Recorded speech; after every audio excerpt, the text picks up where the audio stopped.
Bonjour ma famille, Jésus-Christ est vivant, Jésus-Christ est au contrôle de toutes choses. Je suis venu te fortifier, garde la foi. Le Seigneur Jésus-Christ va t'étonner. Le Seigneur va confondre tes ennemis. Nous sommes aujourd'hui le lundi 27 juin. Je remercie le Seigneur pour ta vie. Je remercie le Seigneur pour le travail qu'il accomplit dans la vie de chaque personne qui lui font confiance. Hier, nous avons commencé un partage qui, malheureusement, n'a pas eu de suite. Mais ce midi, par la grâce du Seigneur, je vais continuer à te dire ce que le Seigneur m'a enseigné, m'a fait entendre et m'a montré hier. Bonsoir à Marie-France Marota, bonsoir à Émilie Eboua, je n'ai pas d'écran témoin. Bonsoir à Sidonie Kwasi, bonsoir à vous tous. Je n'ai pas d'écran témoin, donc je ne sais pas comment ça va se passer. J'ai besoin de toi afin de me rassurer que je suis toujours connectée.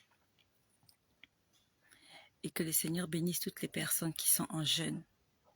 Tu es en train de jeûner, moi aussi je suis en train de jeûner. Le Seigneur m'a dit qu'il va se passer quelque chose aujourd'hui. Je ne sais pas ce que c'est vraiment, mais je jeûne. N'attends pas le jeûne, n'attends pas les moments difficiles pour jeûner. Jeûne même quand tout va bien. Que le Seigneur bénisse toutes les personnes qui sont en programme de jeûne et de prière comme moi. Que le Seigneur te fortifie, même pour les femmes enceintes. Que le Seigneur te fortifie. Dieu va te faire du bien. Donc j'étais en train de vous dire que hier j'étais en train de lire le livre de Luc au chapitre 1. C'était l'histoire de Jean-Baptiste. La naissance de Jean-Baptiste, on nous dit qu'il y avait un homme qui était un sacrificateur. Un sacrificateur, c'est quelqu'un qui est appelé à servir Dieu. Et nous tous ici, nous sommes des sacrificateurs. La Bible nous dit, il a fait de nous un royaume de sacrificateurs pour Dieu son Père. Nous sommes tous appelés à servir Dieu, qui que tu sois, sans exception. Dieu t'a créé pour que tu sois à son service. Et on nous dit que Zacharie était un sacrificateur. Lorsque nous lisons, nous sommes dans Luc au chapitre 1. Ce que je vais te dire, je l'ai lu hier, après-midi. Hier, c'était dimanche. C'était avant que je ne fasse ma sieste. Lorsque j'ai lu ce passage, Dieu m'a enseigné. Et j'en ai fait un sujet de prière. J'en ai fait un sujet de prière. Et le Seigneur a envoyé des anges me consoler. Je peux te dire que Dieu va envoyer un ange te consoler. Dieu va te faire du bien. Dieu va te faire du bien. Et pendant que je suis en train de parler, le Seigneur me rappelle quelque chose. Il me l'a dit cette nuit. Il m'a dit un programme de 40 jours. Cette nuit, il m'a dit programme de 40 jours. Ça s'est passé cette nuit. Pendant que je parle, le Seigneur m'a parlé d'un programme de 40 jours. Et je sais que c'est possible de faire cela. Tu ne seras pas seul. On va le faire tous ensemble. Parce qu'il faut que nos ennemis tombent. Il faut que le Seigneur confonde nos adversaires. Le chiffre 40 est un chiffre prophétique. Ce n'est vraiment pas ce que je voulais dire, mais ça m'est revenu là tout de suite. Le Seigneur m'a parlé d'un programme de jeûne et de prière de 40 jours. Que le Seigneur nous aide. Mais tout de suite là, je vais t'expliquer ce que j'ai vécu hier. Je remercie toutes les personnes qui sont là. Non seulement tu vas partager, mais pendant que tu es en train de te manifester, je suis sûre que je suis toujours connectée. Voilà, parce que je n'ai pas d'écran témoin avec moi. Donc j'étais en train de lire l'histoire de Zacharie. J'étais en train de lire l'histoire de Zacharie.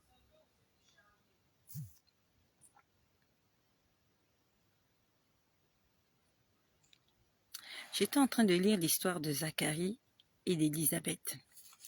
La Bible nous dit dans le livre de Luc au chapitre 1, au verset 6, on dit « Tous deux étaient justes devant Dieu. » Tous les deux. C'était un couple. Zacharie et Élisabeth, tous deux étaient justes devant Dieu, observant d'une manière irréprochable tous les commandements et toutes les ordonnances du Seigneur. La Bible nous dit qu'ils étaient irréprochables et que Zacharie était sacrificateur. Mais malgré cela, ils étaient stériles. Ils n'avaient pas d'enfants. Ils n'avaient pas de progéniture. J'aimerais te dire que ça peut arriver. Tu sers le Seigneur, mais il y a quelque chose dans ta vie qui ne marche pas. Tu peux servir le Seigneur et tu peux être là stérile. Tu n'as pas d'enfant. Tu n'as pas de travail. Tu essaies de faire des choses, mais ça ne marche pas. Mais comme Zacharie, comme Élisabeth, soyons justes devant Dieu et continuons à observer d'une manière irréprochable tous ses commandements et toutes ses ordonnances. Le Seigneur se servira de cette chose-là qui te manque pour faire éclater sa gloire. N'abandonne pas de prier parce que les choses ne vont pas. Ne maudis pas Dieu parce que les choses ne vont pas. Dieu est tout-puissant. Il n'est pas seulement tout-puissant pour les enfants d'Israël, il est tout-puissant pour toi et pour moi. Je suis venue te fortifier parce que moi aussi, hier, j'ai été fortifiée. Tu traverses des moments difficiles, moi aussi, je traverse des moments difficiles. Je travaille quelque part et ils veulent me licencier. Le Seigneur va te faire du bien. Le Seigneur va profiter de cette situation qui te tourmente pour faire éclater sa gloire. Même si les médecins ont dit que tu vas mourir, le Seigneur va utiliser ce diagnostic négatif des médecins pour confondre les sages. N'aie pas peur. J'ai été consolée hier par des anges. Et on dit, ils n'avaient point d'enfant, car Élisabeth était stérile. Et ils étaient l'un et l'autre avancés en âge. Ils étaient vieux. Peut-être que toi aussi, ta situation, ça fait longtemps que tu traînes cette situation-là. Peut-être que cette situation-là est vieille dans ta vie. Ça fait des années que cette situation est là. Mais est-ce que, comme Élisabeth, est-ce que comme Zacharie, tu es juste devant Dieu? Tu es irréprochable. Et tu respectes tous les commandements et les ordonnances de Dieu. Est-ce que tu es comme Élisabeth? Est-ce que tu es comme Zacharie? Est-ce que lorsque Dieu te voit, il aimerait faire éclater sa gloire par rapport à la situation que tu traverses? C'est bien de demander que Dieu intervienne en ta faveur. Ce n'est pas une mauvaise chose, c'est très bien. Mais le problème, est-ce que tu sers Dieu parce qu'il le mérite ou tu sers Dieu parce que tu veux juste qu'il te bénisse? Tu as besoin de Dieu dans ta vie pour le salut de ton âme? Ou bien tu as besoin de Dieu juste pour voir le miracle et pour lui tourner le dos? Ces gens-là, ces deux personnes-là, n'avaient pas d'enfants dans leur maison. C'était un vieux couple, mais ils servaient le Seigneur avec beaucoup de motivation, avec beaucoup d'engouement, avec beaucoup de détermination. Au verset 8. Or, pendant qu'il s'acquittait de ses fonctions devant Dieu, j'aimerais te poser une question. Est-ce que tu t'acquittes de tes fonctions devant Dieu? Parce que là, on nous parle de Zacharie. Sa femme n'avait pas d'enfant. Ils étaient vieux. Et je suppose que tout espoir était banni. Mais on dit qu'il s'acquittait de ses fonctions devant Dieu. Il n'avait pas arrêté de servir Dieu. Il continuait d'aller dans le temple pour faire ce pourquoi il avait été appelé. Zacharie continuait de servir Dieu, même dans les moments difficiles. Abraham avait continué à faire confiance en Dieu, même dans les moments difficiles. Est-ce que tu es aujourd'hui un Zacharie? Est-ce que tu es aujourd'hui une Élisabeth? Est-ce que tu es aujourd'hui une Sarah? Est-ce que tu es aujourd'hui un Abraham? Est-ce que tu es aujourd'hui une Anne qui, malgré les difficultés, malgré les insultes de Pénina, malgré les moqueries d'Agar, Sarah est restée avec son mari. Elle continuait d'espérer parce qu'elle avait une promesse. Est-ce que nous pouvons dire que ces gens-là sont des modèles pour nous? Est-ce qu'on peut s'appuyer sur les témoignages de ces gens-là? Zacharie continuait à s'acquitter de ses fonctions devant Dieu. Et on dit au verset 9, « Un jour il fut appelé. » J'aimerais te dire qu'il y a un jour qui arrivera. Cet homme-là, ça fait des années qu'il priait. Les choses ressemblaient à tous les jours. C'était comme la routine. Mais il y a un jour où les choses vont changer dans ta vie. Si tu es juste et irréprochable, et mieux encore, si tu t'acquittes de tes fonctions devant Dieu, un jour, il y aura un appel. Un jour, la trompette va sonner. Un jour, Dieu va agir dans ta vie. Continue à le servir.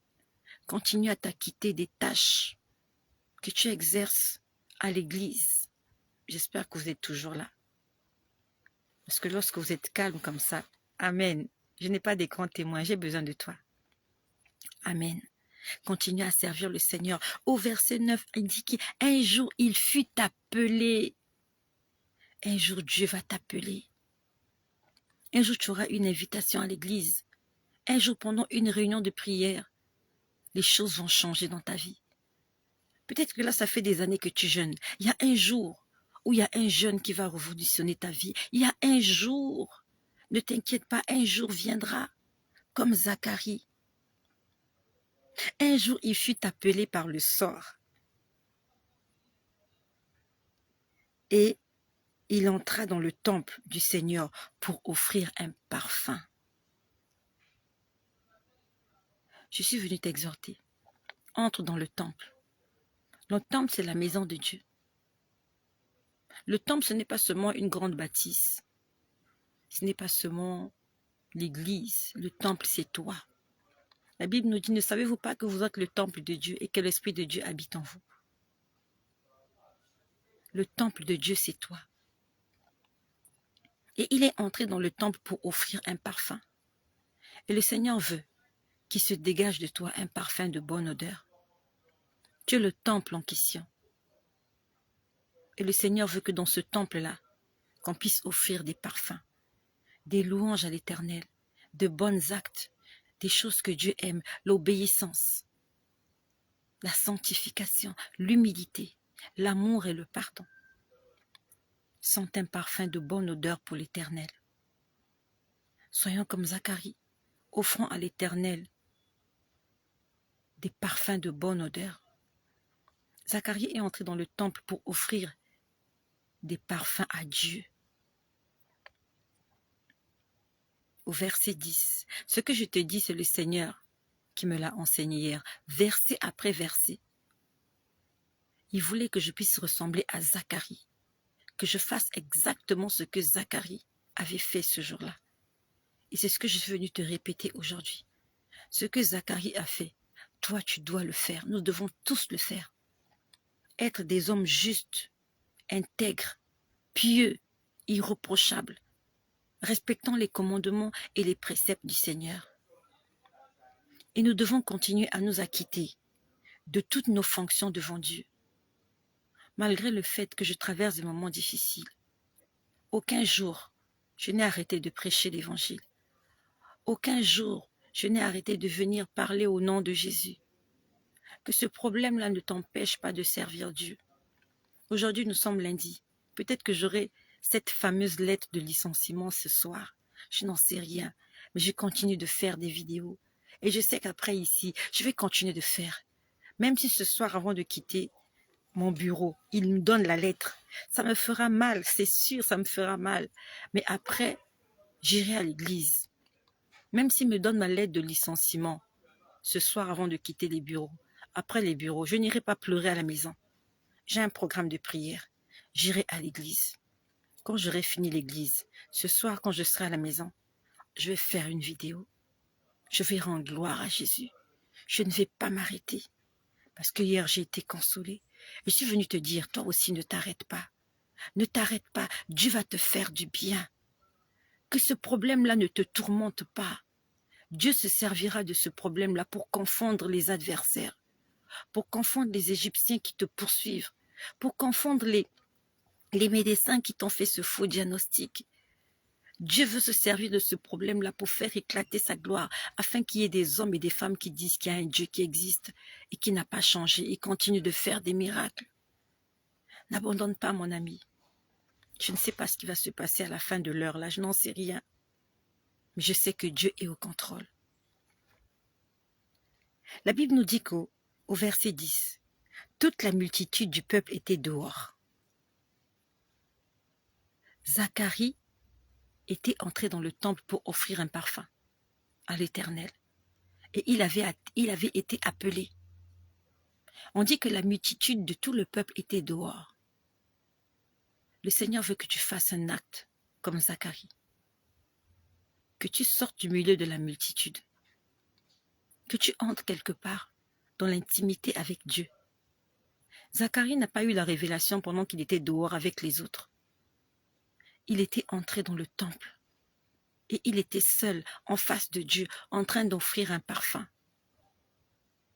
Il arrive un moment où il faut que tu sortes. Tu quittes la foule, entre dans ta chambre, va dans un endroit, fais des choses que Dieu aime, offre-lui un parfum, une louange, une adoration. Et c'est là qu'il enverra un ange te parler. Dieu n'enverra pas un ange te parler pendant que tu es avec les autres dans la foule. Il a fallu que Zacharie, ce jour-là, il soit appelé, qu'il entre dans le temple, qu'il entre jusqu'au lieu 3 fois saint, qu'il entre jusqu'au lieu saint, car c'est là que l'ange l'attendait. Apprends à entrer dans ta chambre. Apprends à mettre une pause dans certaines activités que tu fais. Entre dans un lieu calme. Prie ton Dieu, seul, face à face avec Dieu. Ne reste pas là toujours en train de discuter, de dire n'importe quoi avec les autres. Le Seigneur a visité Zacharie. Il n'était pas en présence des autres. C'est quand il était seul que Dieu l'avait visité. Lorsque Dieu a appelé Moïse, Moïse était seul en train de s'occuper des brebis. Il a vu un arbre qui ne se consumait pas. Moïse était seul lorsque Dieu lui est apparu. Le Seigneur a besoin que tu te retrouves souvent seul. Sors de la foule. Si tu as une invitation solennelle avec Dieu, comme moi, tous les midis, le Seigneur t'appelle au rendez-vous. Va. Si tu as un programme à l'église, va à ce programme-là. Peut-être que c'est le jour même que Dieu va te visiter. Va à cet endroit. Lorsque Dieu a parlé à Abraham, Abraham était seul. Le Seigneur aime les moments de solitude où tu prends du temps, tu te mets à part. Mets-toi seul. Lorsque Dieu est venu se révéler à Gédéon, quand Dieu a appelé Gédéon vaillant guerrier, Gédéon n'était pas avec ses frères. Gédéon était seul. Et un ange du Seigneur est venu lui parler. Lorsque Saul de Tarse a vu la vision, il était seul à voir cette vision. Même s'il était avec ses compagnons, ils étaient en train de marcher vers la route de Damas pour aller persécuter les chrétiens. Mais seul, Saul a vu seul la gloire de Dieu. Il était seul à écouter cette voix. Dieu a besoin que tu te retrouves souvent seul, en face de lui, parce qu'il a quelque chose à te dire. Prends du temps dans la prière, prends du temps avec Dieu. C'est bien d'aller à l'église. C'est bien de lire la Bible à l'église, mais quand tu rentres chez toi à la maison, mets-toi à part. Le Seigneur va te parler pendant que tu seras à part. Ce que je te dis là, le Seigneur me l'a enseigné hier, j'étais seule dans ma chambre. Ce que je te dis là, ce n'était pas l'église qui me l'a dit. Il m'a dit cela, j'étais seule dans ma chambre. Hier après-midi, les enfants étaient dans un coin, je m'étais éloignée. Je me suis dit, j'ai envie de faire la sieste, je suis fatiguée. Mais avant de faire la sieste, je vais lire ma Bible et je vais prier. Et c'est pendant que je lisais ma Bible que Dieu m'a enseigné. J'étais seule. Si tu n'apprends pas à être seule, il y a des choses que tu ne verras pas. Si tu n'apprends pas à être seule, il y a des choses que tu n'entendras pas. Il y a des révélations que tu n'auras pas. Sors de la foule. Il faut avoir une vie personnelle, une intimité personnelle, quelque chose de personnel avec Dieu. Et à ce moment-là, on dit que lorsqu'il a quitté la multitude, il est entré dans le temple pour offrir un parfum. Un ange du Seigneur lui est apparu. Pendant qu'il était en train de faire le service, qu'il était en train de servir Dieu, malgré les difficultés, malgré les blocages, malgré les tristesses, malgré les angoisses dans sa maison, un ange du Seigneur lui est apparu. Et la particularité, tu sais c'est quoi? Nous sommes au verset 11. Cet ange-là se tint debout à droite de l'autel des parfums. Quand on lit ces versets-là, ça semble anodin. Ça semble, oh, ça signifie quoi? Ça signifie quelque chose. L'ange n'était pas n'importe où. Et l'ange n'est pas arrivé à n'importe quel moment. Pendant que Zacharie était en train d'offrir des parfums. Ça veut dire que l'odeur du parfum montait aux narines de Dieu. Et Dieu était content de ce que Zacharie faisait. Le parfum sentait bon. Pourquoi le parfum sentait bon? Parce que Zacharie était un homme intègre, pieux et juste comme Job. Il était juste devant les yeux du Seigneur. Il respectait tous les commandements de Dieu de façon irréprochable, raison pour laquelle son service dans le temple sentait bon. Lorsque Dieu le voyait, il sentait une bonne odeur. Et l'ange est venu se placer à côté de l'autel des parfums. C'était pour dire à Zacharie, le parfum que tu dégages est agréable à Dieu. Et aujourd'hui, Zacharie, ta prière a été exaucée. J'aimerais que tu mettes dans cette attitude-là, mets-toi dans l'attitude de Zacharie. Une femme irréprochable et juste, un homme irréprochable et juste, en train de s'acquitter de ses tâches devant le Seigneur. Malgré les difficultés, tu continues de servir Dieu, tu continues de lui être agréable. Et pendant que tu vas quitter la foule, tu vas entrer dans ton lieu d'intimité avec Dieu, tu vas aller causer avec Dieu, tu vas aller présenter à Dieu quelque chose. Dieu enverra un ange pour te parler. Et l'ange se mettra à côté de l'autel des parfums. L'ange viendra là parce que toi, tu es venu offrir à Dieu un parfum de bonne odeur. Ta personne, ta vie est un parfum de bonne odeur. Le Seigneur m'a dit, mets-toi dans l'atmosphère de Zacharie. Entre dans cette attitude-là et moi je vais te faire du bien. Le Seigneur a envoyé des anges me consoler hier. Les anges m'ont parlé hier. Ce que je t'ai dit, je te parle sous le contrôle du Seigneur. Si tu ne crois pas au ministère des anges, j'aimerais te dire que les anges ont un ministère. C'est d'apporter des messages de la part de Dieu. C'est ça, le rôle des anges. Ils sont là pour nous apporter une parole. Il y a un ange qui va te consoler. Si tu te mets dans cette attitude, comme Zacharie, juste, irréprochable, tu respectes les commandements de Dieu et tu continues de t'acquitter. Tu continues de t'acquitter de tes fonctions devant Dieu. Le Seigneur t'enverra un ange pour te parler. J'aimerais faire une vidéo très longue ce midi, mais je vais m'arrêter par là. Je vais continuer tout à l'heure ce soir pour vous dire ce que les anges de Dieu m'ont dit hier. Pas un seul ange, ils étaient nombreux.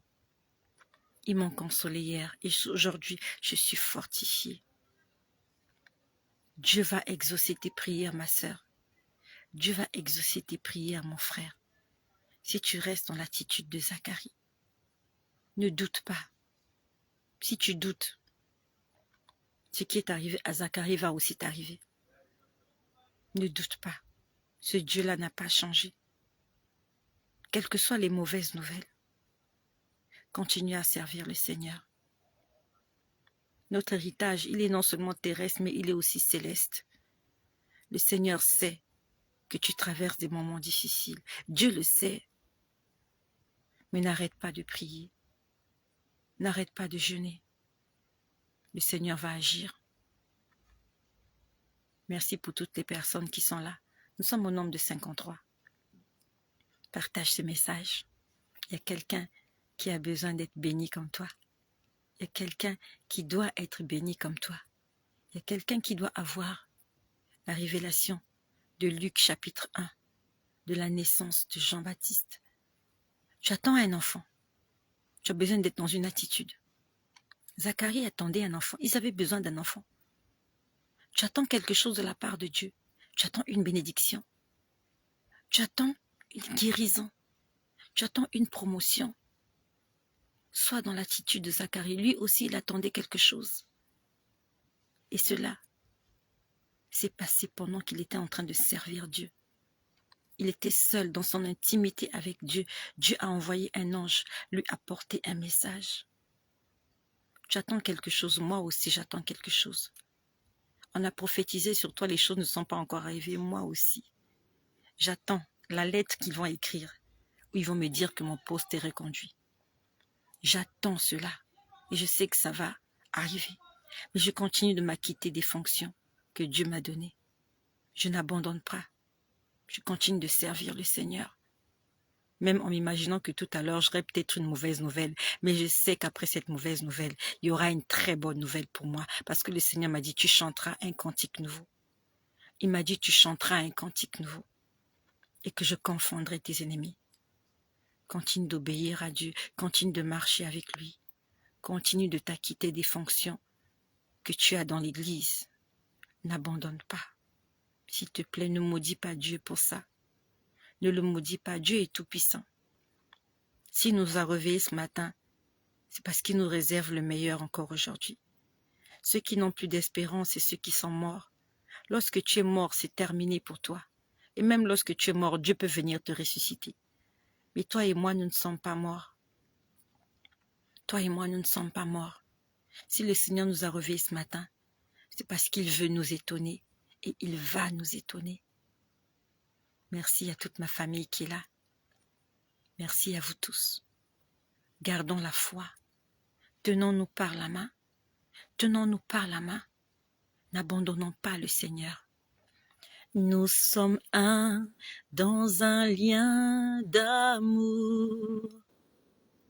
Nous sommes un dans un lien d'amour.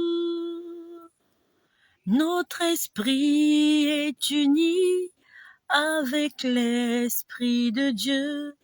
Nous sommes un dans un lien d'amour.